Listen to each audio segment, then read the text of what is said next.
Village food with Rupsana. আমি সেই রূপসানা আবারও হাজির হলাম প্রত্যেক দিনের মতন দারুণ স্বাদে সুজির অমৃতভোগ রেসিপি নিয়ে। আসসালামু আলাইকুম দর্শক বন্ধুরা, আজকের আমি সুজির অমৃতভোগ রেসিপি বানিয়ে দেখাবো। আপনারা দেখতে থাকুন এটা আমি কিভাবে বানাই। এই রেসিপিটি বানানোর জন্য আমি এখানে 200 গ্রাম সুজি নিয়েছি। প্রথমে আমি সুজিগুলো ভেজে নেব। তার জন্য কড়ার মধ্যে দিয়ে দিচ্ছি 3 চামচ মতন ঘি। ঘিটা আমার এখানে মেল্ট হয়ে গেছে। এবার আমি 200 গ্রাম সুজিটা এই ঘিয়ের মধ্যে দিয়ে একদম মিডিয়ামে আঁচে দিয়ে সুন্দর করে আমি সুজিগুলো ভাজতে থাকবো।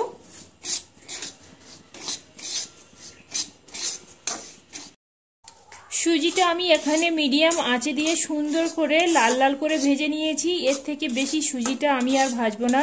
সুজিটা আমার এখানে ভাজা হয়ে গেছে। এবার আমি সুজিটা নামিয়ে নেব। আর সুজিটা ঠিক আমি এইভাবে করে ভেজে নিয়েছি। আবারও কড়া বসিয়ে দিয়েছি। কড়ার মধ্যে আবারও 1 চামচ ঘি দিয়ে দিচ্ছি। ঘিটা মেল্ট হয়ে গেছে। এখানে কিছু কাজু আর কিশমিশ নিয়েছি। কাজু আর কিশমিশটা আমি ঘিয়ের মধ্যে একটু হালকা রং ধরে ভেজে নেব। নেড়ে চেড়ে একটু ভেজে নিতে হবে। কাজু কিশমিশটা আমার এখানে ভাজা হয়ে গেছে। এবার আমি তুলে নিচ্ছি। আর আমি ঠিক এইভাবে করে ভেজে নিয়েছি। একই কড়ার মধ্যে যে বাটি মেপে আমি এখানে সুজি নিয়েছিলাম সেই বাটি মেপে আমি এখানে চিনিটা অ্যাড করছি। 7টা এলাচকে আমি সুন্দরভাবে একটু ফাটিয়ে নিয়েছি। সাথে দিচ্ছি স্বাদ মতন একটু নুন। যে বাটি মেপে সুজি নিয়েছিলাম সেই বাটি মেপে আমি এখানে 2 বাটি পানি অ্যাড করছি।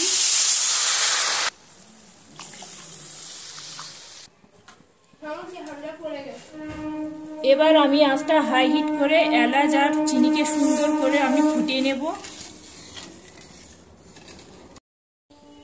চিনিটা আমি এখানে একদম আঁচটা হাই হিট করে দিয়ে চিনি আর এলাচকে সুন্দরভাবে ফুটিয়ে নিয়েছি। আর এই পানি থেকে সুন্দর একটা এলাচের ফ্লেভার বের হচ্ছে। এখানে সুন্দরভাবে ফুটিয়ে নিয়েছি। এবার আমি আগে থেকে যে ভেজে রেখেছিলাম সুজিগুলো, এবার আমি ভাজা সুজিগুলো এইবার আঁচটা কমিয়ে দিলাম। এবার আমি ভাজা সুজিগুলো আস্তে আস্তে এই পানির মধ্যে দিয়ে দিলাম। দিয়ে এবার অনবরত নাড়তে হবে। নাড়া বন্ধ দিলে চলবে না।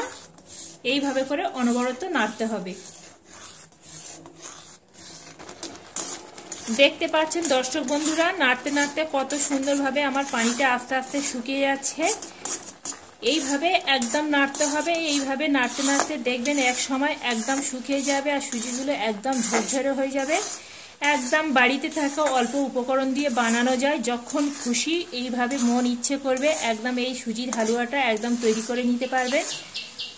দেখতে পাচ্ছেন আস্তে আস্তে কড়া থেকে কেমন সুন্দরভাবে একদম আলাদা হয়ে যাচ্ছে, যেহেতু ঘি দিয়ে ভাজা আছে। তবে কিন্তু এটা ঘিটা পরিমাণটা বেশি দিয়ে করতে হবে, এতে করে একদম টেস্টটা একদম খুবই সুন্দর হয়। এর আগে বন্ধুরা আমি অনেকগুলো এই সুজির হালুয়া রেসিপি দিয়েছি। তাতে করে আমি অনেকভাবে সফলতা হয়েছি।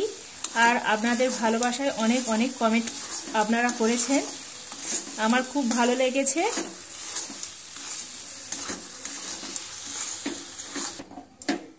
দেখতে পাচ্ছেন বন্ধুরা নাড়তে নাড়তে কত সুন্দরভাবে এখানে আমার সুজিগুলো এখন থেকে একদম ঝরঝরে হয়ে গেছে।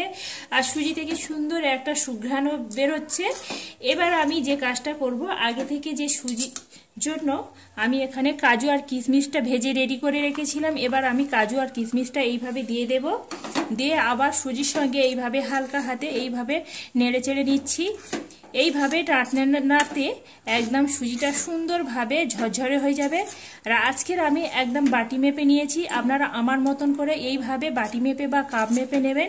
আপনাদের এই সুজির হালুয়াটা একদম এইভাবে আমার মতন একদম পারফেক্ট আর ঝরঝরে হবে। আর খেতে বন্ধুরা জাস্ট একদম অমৃতর মতন লাগবে। কাজু আর কিশমিশটা দিয়ে আরও আমি মিনিট 3 সময় নিয়ে এইভাবে নেড়ে ছেড়ে নিয়েছি। আর সুজিগুলো একে অপরের গায়ে একদম লাগছে না। দেখেই বুঝতে পাচ্ছেন যে সুজিটা কতটাই ঝরঝরে হয়েছে। এবার আমি এই পর্যায়ে দিয়ে দিচ্ছি আরও 1 চামচ ঘি। এই সময় ঘিটা দিলে একদম সুজিগুলো নরম হয় আর খেতে খুবই সুন্দর হয়। ঘিটা দিয়ে সুজির সঙ্গে এইভাবে আবারও আমি এইভাবে নেড়েচেড়ে নিচ্ছি। আর সুজিটা আমার এখানে একদম রেডি হয়ে গেছে। আজকের আমি এই সুজিটার আমি নাম দিয়েছি সুজির অমৃতভোগ।